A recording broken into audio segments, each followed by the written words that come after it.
皆さんこんにちは。私は今海のそばの町にいます。今日はこれからあそこの島に船で行きます。島に住んでいる方のお家にも行きます。楽しんでみてください。右を見たら尾道駅がありました。尾道駅で待ち合わせをしています。あきさん、おはようございます。今日案内してくれるあきさんと会えました。まずは自転車を借りに行きます。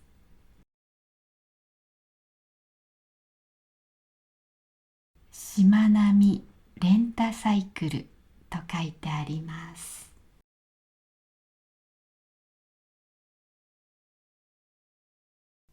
駐車場の中で自転車を貸しています。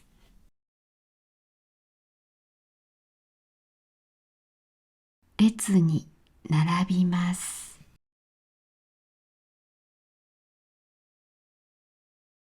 カウンターで手続きをします。そして自転車を選びます。それからヘルメットを選びます。自転車に乗るとき、ヘルメットをかぶらないといけません。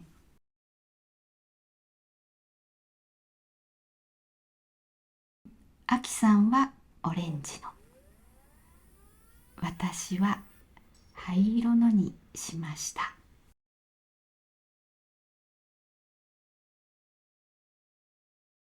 まずは船に乗るところに行きます。自転車を借りた場所の近くです。着きました。ここから船に乗ります。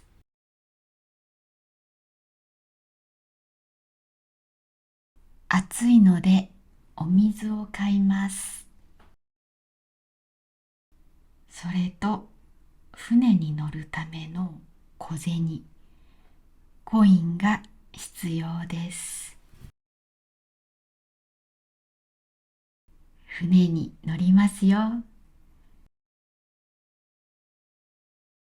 自転車を持って船に乗るのは初めてです。ここはしまなみ海道をサイクリングする時の出発地点です。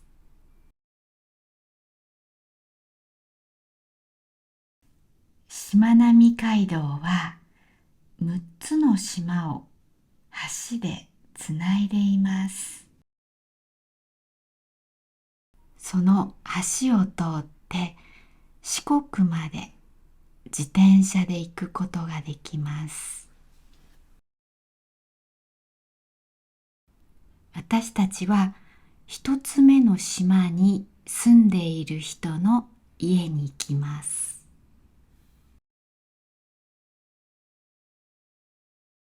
あそこは造船所です。船を作っています。100中です。人が100円、自転車が10円。なので110円かかります。船に乗るときは現金が必要です。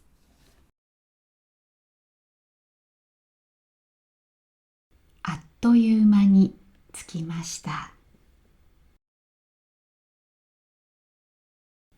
船から降ります。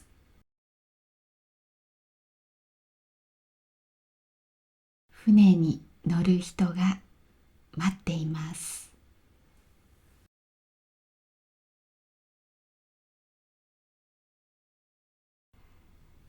ここから自転車に乗って行きます。途中でお店に寄りました。ここはサイダーとラムネで有名なお店です。95年も前からあるお店だそうです。デザインがレトロですね。ちょっといいですか。せっかくなんであやってください。わかりました。はい。あ、うまく映ってますか？大丈夫ですか？ありがとうございまはい、合ってますす。これでバシってればいいですか。グッと押し込む。おありがとうございます。すいません。ありがとうございます。こちらの方が掛け声をかけてくれました。そして椅子も開けてくれました。これはラムネという飲み物です。瓶のラムネは今はとても珍しいんだそうです。ありがとうございました。今からあきさんの生徒さんの家に行きます。あきさんは英語の先生です。こういう道を走っていると島という気がしません。でも島なんですよね。前に見えている高速道路がしまなみ海道です。車で行くときはあそこを通ります。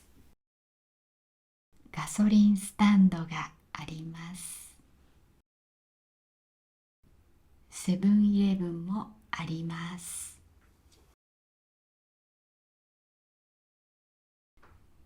左にあるのは学校です。ちなみにあとどれくらいなんですか。結構そう。坂もあって結構自転車は大変でした。あの看板面白いですね。車が地面に埋まっています。この辺の風景は私の住んでいる山梨みたいでした。キングコングと向こうには海が見えました。着きました。自転車を止めて鍵をかけます。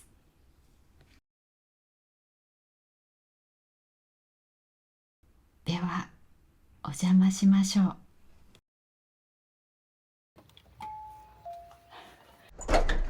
どうも。ありがとうございます。はい、よろしくお願いします。こちらは和子さんです。この道はサイクリングする人が毎日たくさん通るんだそうです。失礼します。お邪魔します。はい、どうぞどうぞ。綺麗じゃないですけど。いや、とっても素敵ですね。いいですよ。でもございません。お昼を作って待っていてくれました。これは焼きそばと言います。お昼に食べることが多いです。あとすいません、これ本当につまらないものですが、山梨のお土産です。信玄餅っていう、はい、よろしかったらお召し上がりください。お土産を渡すときにつまらないものですがとよく言います。なんか泊まりたいって言ってる人がいるんですけど、いいですかって、なんか適当だけどもういいよいいよっていつもね心よく受け入れていただいて。お二人はホームステイの人を何回も受け入れたことがあるそうです。あるスリランカの子はここから高校に通ったそうです。で、高校に通ってた。制服着てですか？うんそれは可愛いですね。娘みたいな。見てた。どの頃とか1ヶ月。何週間。3週間いたそうです。今年は70歳の方を受け入れたそうです。なんだろう、60、70、僕と同じぐらい。 70。 70ぐらい。 70ぐらいよね。はい。お父さんがね、来年まだ来るかもしれない。そうそうそう。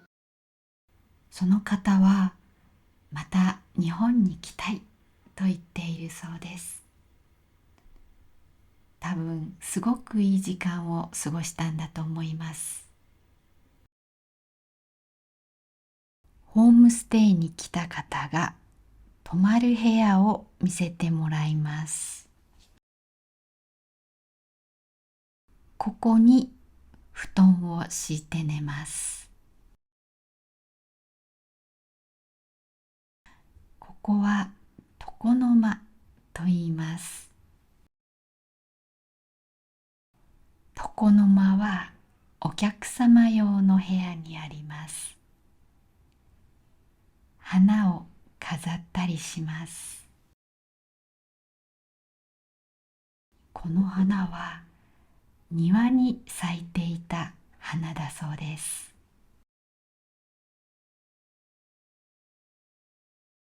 こちらが庭です。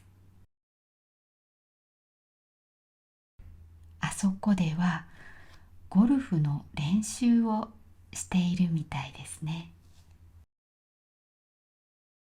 和子さんのアトリエを見せてくれるそうです。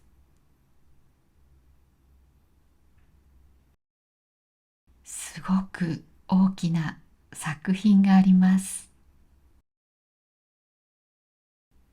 これは漢詩だそうです。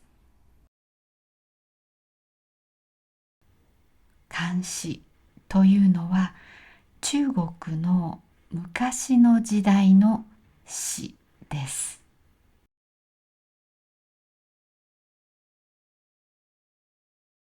庭の見える机、素敵ですね。集中できそうです。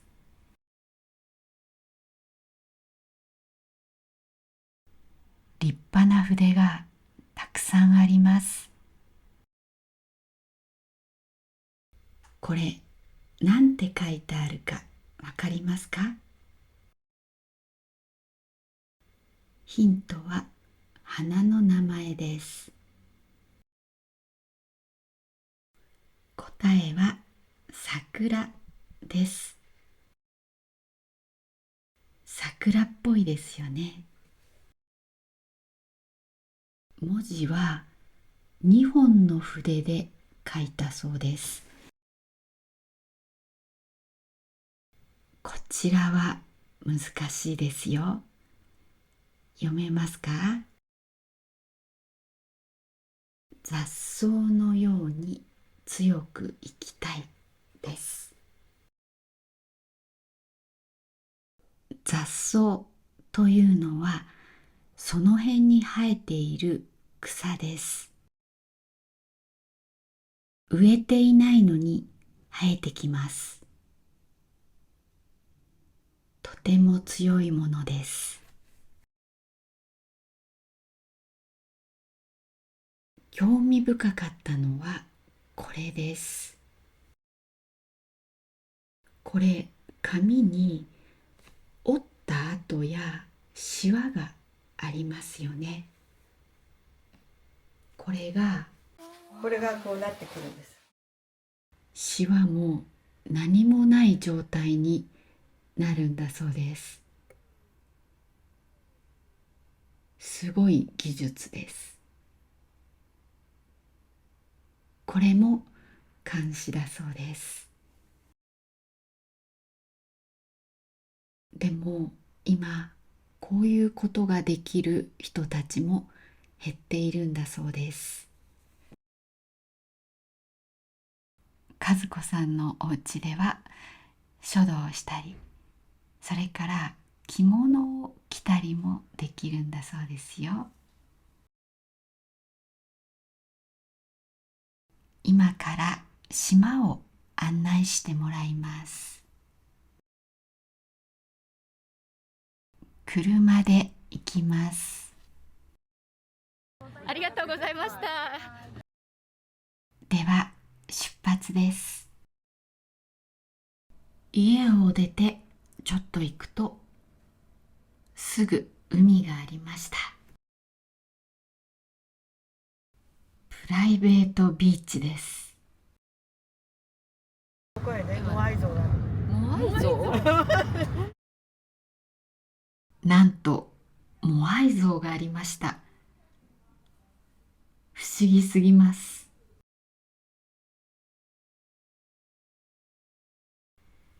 海を見に行きます。この木はイチジクの木です。白いのは日焼け止めだそうです。太陽が当たって悪くならないようにしているんだそうです。ハートがあります。写真を撮るスポットですね。あそこに橋が見えますか？この道の先は行き止まりだそうです。行き止まりというのはその先に道がないことです。島がいくつも見えますね。下は階段になっています。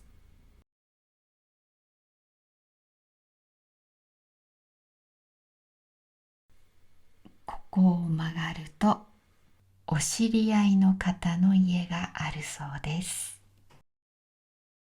海の隣に立つ家です。猫もいます。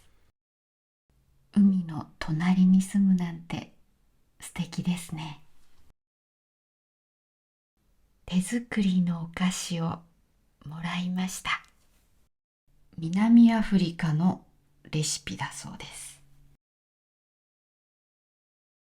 ここはね、天気だったら綺麗なんだわ。ここはね、今日は曇ってるからこういまいちでしょ。いまいちというのはもう少し足りないというような意味です。とても綺麗ですが、晴れていたらきっともっとすごかったんだと思います。犬の散歩をしている人がいましたね。綺麗なビーチです。この道はサイクリングに来る人がとても多いんだそうです。この日は雨の予報が出ていました。なのでサイクリングしている人を見ませんでした。ここには船がつないであります。運動が好きな人は自転車おすすめです。本当に気持ちがいい場所です。こういう小さい船は趣味で魚釣りを楽しむための船だそうです。私も船で魚釣りをしてみたいです。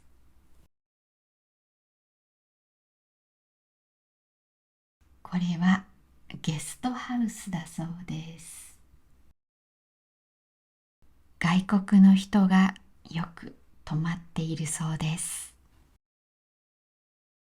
海の目の前ですよ。いいですね。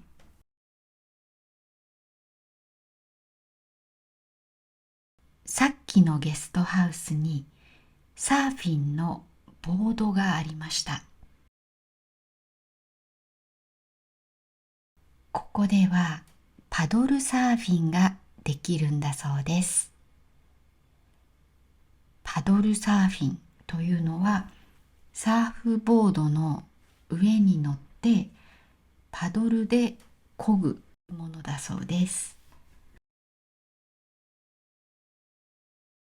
ツーリングの人たちです。バイクで走るのもきっと気持ちがいいですね。海沿いの家や土地はとても人気があります。それでなかなか売りに出されないんだそうです。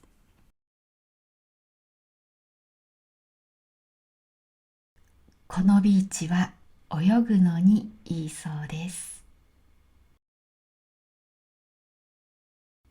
波が穏やかそうです。穏やかというのは落ち着いているという意味です。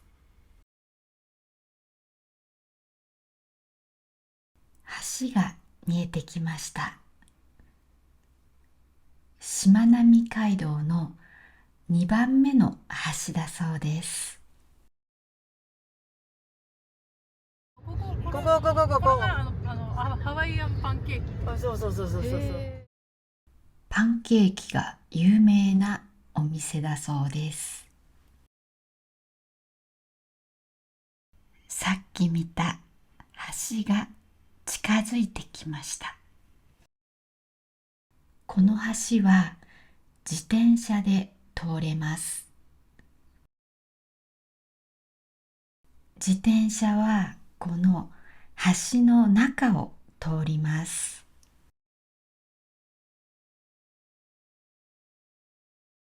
坂を越えると海が見えます。そして島がたくさん見えます。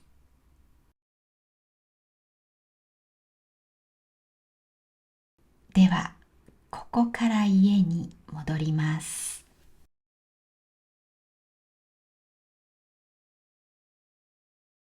こういう道はうちのそばにもありそうな道です。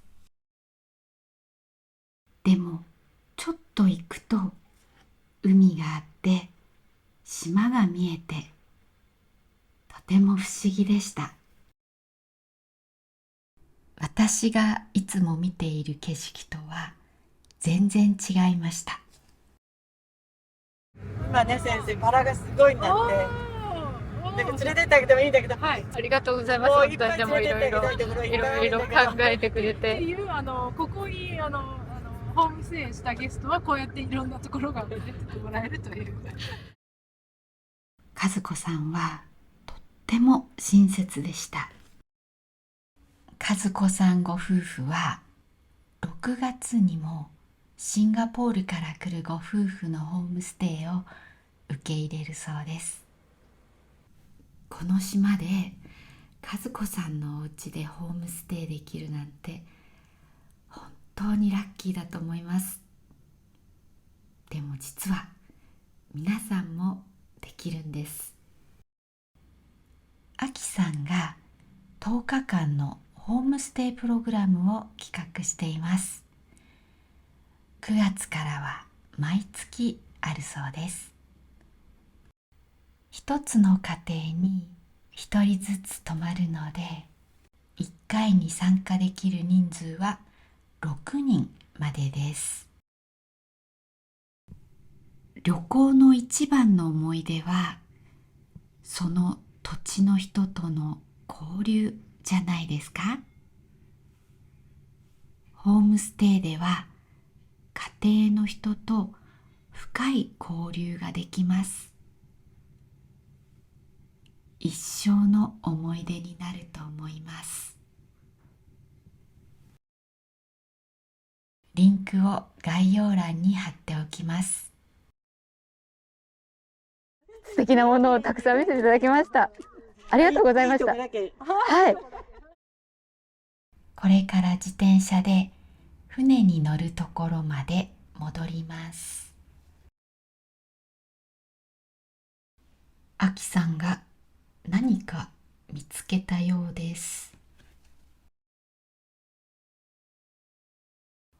このお店でした。今日お店開いてます？あ、大丈夫です。こんにちは。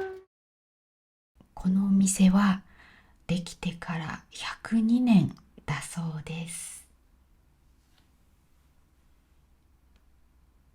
いろいろなものが売っています。このお茶碗は昔のものだそうです。レトロでかわいいです。あ、ちょっと待ってください。素敵なものがあった。これちりとりなんですよ。へえ。うん。あ、紙でできた？そう。ちりとりというのは、ほうきで集めたゴミを入れるものです。このちりとりは珍しいです。ホームステイプログラムでこのお店来るそうですよ。楽しいと思います。この辺はいろいろな道具などが売っています。看板も売っていますね。道路に立てる看板です。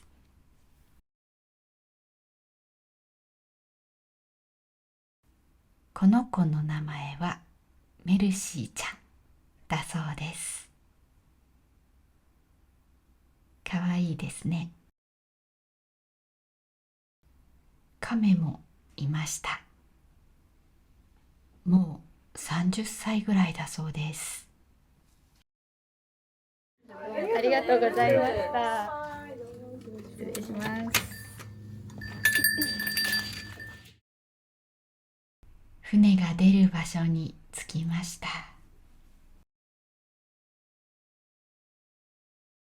今から船に乗ります。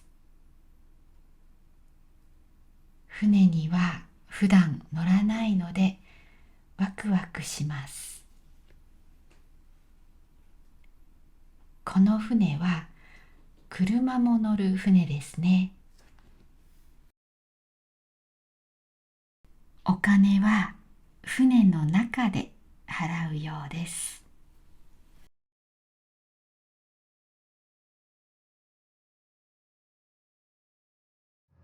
クラゲがいました。見えましたか10円と100円。帰りの船も110円でした。今回行ったのは向島というところです。皆さんぜひ行ってみてください。ウォルター・エーデケンさん、チュチュさん、ジョアン・ワンさん、スーパーサンクスをありがとうございました。感謝しております。